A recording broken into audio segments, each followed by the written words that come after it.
100% job గ్యారంటీతో ISTTM business school admissions open. నమస్తే, నేను Keshav. Welcome to Suman TV. ఆంధ్రప్రదేశ్లో రాజధాని నిర్మాణానికి సంబంధించి ఒక్కొక్క అడుగు ప్రభుత్వం ముందుకు వేస్తున్నటువంటి పరిస్థితి కనిపిస్తుంది. ఇంతకాలం నిలిచిపోయినటువంటి సీడ్ యాక్సిస్ రోడ్డు, అంటే అమరావతి సీడ్ క్యాపిటల్కి రీచ్ అయ్యేటువంటి ఒక మహారహదారి 8 వరుసల రహదారిగా నిర్మాణాన్ని 2016లో చేపట్టినటువంటి పరిస్థితి ఉంది. దీనికి సంబంధించి మొత్తం 21 కిలోమీటర్ల మేర జరగాల్సినటువంటి ఈ నిర్మాణంలో 18.8 కిలోమీటర్ల రహదారిని ఇప్పటికే నిర్మించారు. అంటే 2019 నాటికే నిర్మించారు. అయితే అప్పటి నుంచి ఈ పనుల్లో అతి గతి లేనటువంటి పరిస్థితి. కేవలం మిగిలినటువంటి 3 కిలోమీటర్ల మేర రహదారిని నిర్మించడానికి కావాల్సినటువంటి ఏర్పాట్లు, కసరత్తు పైన ఏపీసీఆర్డీఏ ఫోకస్ పెట్టింది. దీనికి సంబంధించి భూసేకరణను కూడా చేపడుతుంది. అసలు ఈ రహదారి ఎక్కడి నుంచి ఎక్కడికి వెళ్తుంది, ఎంత పొడవు ఉంది, దీనికి ఉన్నటువంటి రిక్వైర్మెంట్స్ ఏంటి, ఒకసారి పరిశీలించేటువంటి ప్రయత్నం చేద్దాం. అమరావతి సీడ్ యాక్సిస్ రోడ్ అంటే ఇప్పుడు అందరికీ తెలిసినటువంటి కరకట్టని ఆనుకుని ఇప్పుడు వెళుతున్నటువంటి మహారహదారి ఇది. ఈ రహదారి ఇప్పుడు వరకు నిర్మాణం జరిగినటువంటి విధానాన్ని ఒకసారి మనం పరిశీలిద్దాం. ఇక్కడ చూస్తే కనుక ఈ ప్రదేశంలో అంటే పూర్తిగా నిర్మాణం కాలేదు కాబట్టి 18 కిలోమీటర్లు 18.3 కిలోమీటర్ల మేర మాత్రమే ఇది నిర్మాణం జరిగింది. మొత్తం వెంకటపాలెంకి దగ్గర వరకు జరిగినటువంటి నిర్మాణం దాదాపు చంద్రబాబు నాయుడు ప్రస్తుతం నివాసం ఉంటున్నటువంటి ఇంటి ముందర వరకు వచ్చి ఆగిపోయింది. ఎందుకంటే ఈ 3 కిలోమీటర్ల మేర కూడా ఉండవల్లి ప్రాంతంలో, ఉండవల్లి మండలంలోకి వచ్చేటువంటి భూములు ఉన్నాయి. ఈ భూములకి సంబంధించి ధరలు ఎక్కువగా ఉండడం, అలానే విజయవాడ ప్రకాశం బ్యారేజీకి అతి సమీపంగా ఈ ప్రాంతం ఉండడం, అటు మంగళగిరికి కానీ ఇటు తాడేపల్లికి కానీ ఆనుకుని ఉన్నటువంటి ప్రాంతాలు కాబట్టి కమర్షియల్గా కూడా వీటి విలువ ఎక్కువ. అప్పటి నుంచి కూడా పైగా ఈ ప్రాంతంలో వైఎస్ఆర్సీపీ ప్రభావం ఎక్కువ ఉండడంతో ఈ ప్రాంతంలో ఉన్నటువంటి రైతులతో గతంలో కేసులు వేసి జాతీయ స్థాయిలో ఇది సుప్రీంకోర్టు వరకు వెళ్ళినటువంటి సందర్భం కూడా ఉంది. ఇది సీడ్ యాక్సిస్ రోడ్డుకు సంబంధించినటువంటి మ్యాప్ మనం చూస్తే ఇటు పక్కన అనంతపురం వెంకటేశ్వర స్వామి ఆలయానికి అతి సమీపం నుంచి ఈ 8 వరుసల రహదారి మొదలవుతుంది. ఇక్కడ నుంచి మొదలైన తర్వాత ఈ రహదారి మొత్తం ఇలా మొదలై ఇలా ఎల్ షేప్లో వచ్చి ఇలా కరకట్టకి ప్యారలల్గా వెళ్తూ ఉంటుంది. ఇక్కడ నుంచి నేరుగా ఉండవల్లి మీదుగా తాడేపల్లి దగ్గరికి వెళ్ళి కలుస్తుంది. సో ఇక్కడ వరకు నిర్మాణం పూర్తయింది. 3.7 కిలోమీటర్లు బహుశా పెండింగ్లో ఉన్నటువంటి రహదారి, దాదాపుగా 3 కిలోమీటర్ల రహదారి ఇక్కడ నిర్మాణం జరగాల్సినటువంటి పరిస్థితి ఉంది. సో ఈ ప్రాంతంలోనే ఇప్పుడు భూములకి సంబంధించినటువంటి స్థలాల సేకరణ జరగాల్సినటువంటి అవసరం ఉంది. ఇక్కడ మొదలైతే అంటే అమరావతి నగరానికి సంబంధించి ఆ కొస నుంచి ఈ కొసకు కలిపేటువంటి మహారహదారి ప్లస్ ఇది నేషనల్ హైవే. నేషనల్ హైవే అంటే ఇది కలకత్తా వెళ్ళేటువంటి జాతీయ రహదారికి కనెక్ట్ అవుతుంది కాబట్టి దీన్ని కూడా ఒక జాతీయ రహదారిగా గుర్తించాలనేటువంటి ప్రతిపాదనని గతంలో ప్రభుత్వం చేసింది. సో దీన్ని దృష్టిలో పెట్టుకుని inner ring road, outer ring road ప్రణాళికలను కూడా సిద్ధం చేస్తున్నారు. అయితే ఈ రహదారికి సంబంధించి ప్రస్తుతం భూసేకరణ చేయాల్సినటువంటి ప్రదేశం కేవలం ఈ ప్రాంతంలో మాత్రమే ఉంది కాబట్టి ఈ ప్రాంతంలో ఉన్నటువంటి రైతాంగంతో ఇప్పటికే ఏపీసీఆర్డీఏ చర్చలు ప్రారంభించింది.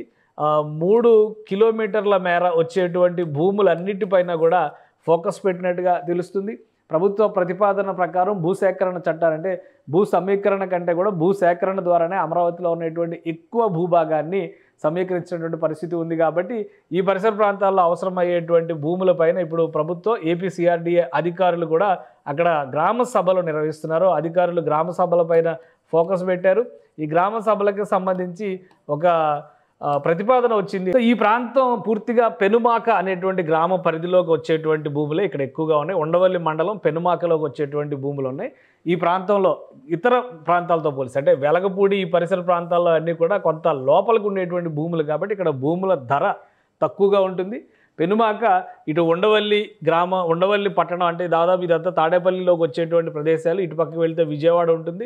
సో ఇదంతా కూడా ఒక కీలకమైనటువంటి డెవలప్ అయినటువంటి ప్రదేశం కావడంతో ఈ ప్రాంతంలో భూమి ధర అధికంగా ఉంటుందనేది రైతుల వాదన. కాబట్టి ఇక్కడ ఉన్నటువంటి ధరని దృష్టిలో పెట్టుకునే తమకి పరిహారం ఇవ్వాలనేటువంటి వాదన రైతులు చేస్తున్నట్టుగా తెలుస్తుంది.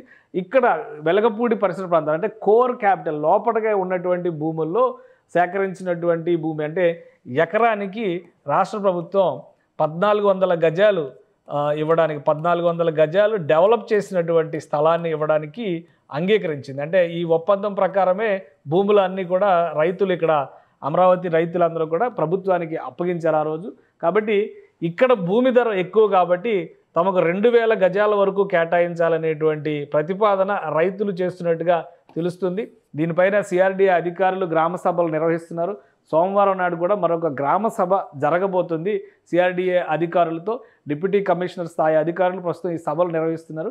ఒకవేళ భూముల ధరలు ఎక్కువగా ఉన్నాయి, ఇదంతా కూడా అభివృద్ధి చెందినటువంటి ప్రదేశానికి సమీపంలో ఉన్నటువంటి భూమి కాబట్టి ఇక్కడ ధర ఎక్కువ ఇవ్వాలి లేదా పరిహారం ఎక్కువ ఇవ్వాలనేటువంటి ప్రతిపాదన కనుక రాష్ట్ర ప్రభుత్వం అంగీకరిస్తే ఇక్కడ డెవలప్ చేసినటువంటి భూమిని ఎకరాకి 1400 గజాలు ఇస్తే ఇక్కడ 2000 గజాల వరకు డిమాండ్ చేస్తున్నటువంటి పరిస్థితి ఉంది. కాబట్టి ఒక ఇరు వర్గాలకి కూడా అంతిమంగా కలిసి వచ్చేటువంటి ఒక నిర్ణయం తీసుకోవడానికి సిఆర్డీఏ నుంచి ఎటువంటి ప్రతిపాదన చేయబోతారో, అలానే రాష్ట్ర ప్రభుత్వం ప్రధానంగా ఎట్టి పరిస్థితుల్లో సీడ్ యాక్సిస్ రోడ్డు నిర్మాణం పూర్తి చేస్తే అమరావతికి బయట ప్రపంచంతో కనెక్టివిటీ వస్తుందనేటువంటి అభిప్రాయంతో ఉంది. కాబట్టి సీడ్ యాక్సిస్ రోడ్డుకి కీలకమైనటువంటి స్థానంలో ఉన్నటువంటి ఈ భూముల పైన ఖచ్చితంగా ఒక కొంత పట్టు విడుపు ధోరణితో వ్యవహరించాలని రాష్ట్ర ప్రభుత్వం వ్యవహరిస్తున్నట్టుగా తెలుస్తుంది. ఈ క్రమంలోనే మరొక ముఖ్యమైనటువంటి విషయం ఏంటంటే ఈ సీడ్ యాక్సిస్ రోడ్డు వెళ్ళేటువంటి మార్గంలోనే వైఎస్ఆర్సీపీ కార్యాలయం ఇక్కడ 200 నంబరు లేఅవుట్ సర్వే నంబర్ 200 దగ్గరలో ఉన్నటువంటి కార్యాలయాన్ని నిర్మిస్తున్నారు. సో సిఆర్డీఏ మార్గాన్ని అడ్డుకునే ఉద్దేశంతో వైఎస్ఆర్ కాంగ్రెస్ పార్టీ నిర్మాణం చేస్తుంది కాబట్టి దాన్ని ముందు కూల్చేసేయాలనేటువంటి ప్రయత్నం చేశారు. కోర్టులో ఈ కేసు ఉంది. ఇప్పటికే భవనం కూడా కూల్చేశారు. కాబట్టి వీలైనంత తొందరగా రైతులతో ఒక ఒప్పందం చేసుకోవాలని సిఆర్డీఏ భావిస్తున్నట్టుగా తెలుస్తుంది. ఈ ఒక కొలిక్కి వస్తే ఇమీడియట్గా సీడ్ యాక్సిస్ రోడ్డు పనులు ప్రారంభించాలని భావిస్తున్నారు. ఎందుకంటే ఇప్పటికే ఈ ప్రాంతంలో సీడ్ యాక్సిస్ రోడ్డు నిర్మాణానికి సంబంధించి ఆల్రెడీ మనం కొన్ని దృశ్యాలు చూస్తున్నాం. సెంట్రల్ లైటింగ్తో ఇటు 2 వరుసలు అటు 2 వరుసల రహదారి సిద్ధమైపోయింది. దానికి ప్యారలల్గా సర్వీస్ రోడ్ల నిర్మాణం కూడా పూర్తయింది. గత ప్రభుత్వంలోనే అంటే 2014-19లో ఉన్నటువంటి ప్రభుత్వమే అక్కడ బ్యూటిఫికేషను అలానే ఇంటర్నల్గా ఉండేటువంటి మొక్కల పెంపకాన్ని కూడా చేపట్టింది. ఇప్పుడు ఈ మిగిలిన భాగాన్ని కూడా అభివృద్ధి చేస్తే నగరంలోకి వచ్చేటువంటి అంటే అమరావతి నగరానికి రావాలనుకునేటువంటి వాళ్ళు ప్లస్ నిర్మాణానికి అవసరమైనటువంటి సామాగ్రి తరలింపు వంటివన్నీ కూడా అతి సులువు అయ్యేటువంటి అవకాశం ఉంది. కరకట్టకి అతి సమీపంలోనే కొండపల్లి వాగుకు సంబంధించినటువంటి వరద నీటిని నియంత్రించేందుకు అక్కడ ఇప్పటికే ఒక లిఫ్ట్ స్కీమ్ని 2019 నాటికే ప్రారంభించినటువంటి పరిస్థితి ఉంది. కాబట్టి ఇక్కడ కేవలం భూసేకరణ ఒక్కటే ఆటంకం అని అధికారులు భావిస్తున్నారు. రైతులతో ఎట్టి పరిస్థితుల్లో సీడ్ యాక్సిస్ రోడ్ నిర్మాణానికి కావాల్సినటువంటి భూముల సేకరణని వీలైనంత తొందరగా పూర్తి చేయాలని రాష్ట్ర ప్రభుత్వం కూడా భావిస్తుంది. కాబట్టి సోమవారం జరగబోయేటువంటి మీటింగ్ అత్యంత కీలకమైనటువంటి మీటింగ్ కాబోతుంది. రైతులు చేసినటువంటి విజ్ఞప్తిని పరిగణలోకి తీసుకుని ఈ ప్రదేశంలో భూముల ధరలు ఎక్కువ కాబట్టి మరిన్ని ఎక్కువ గజాల స్థలాన్ని డెవలప్ చేసినటువంటి ప్లాట్లను ఇచ్చేందుకు ప్రభుత్వం సుముఖంగా ఉంటే గనక ఇమీడియట్గా ఈ సమస్యకు పరిష్కారం వస్తుందని అందరూ భావిస్తున్నారు. సుమన్ టీవీలో మీ పర్సనల్ అండ్ బిజినెస్ ప్రమోషన్స్ కోసం కింది నెంబర్కి కాంటాక్ట్ చేయండి.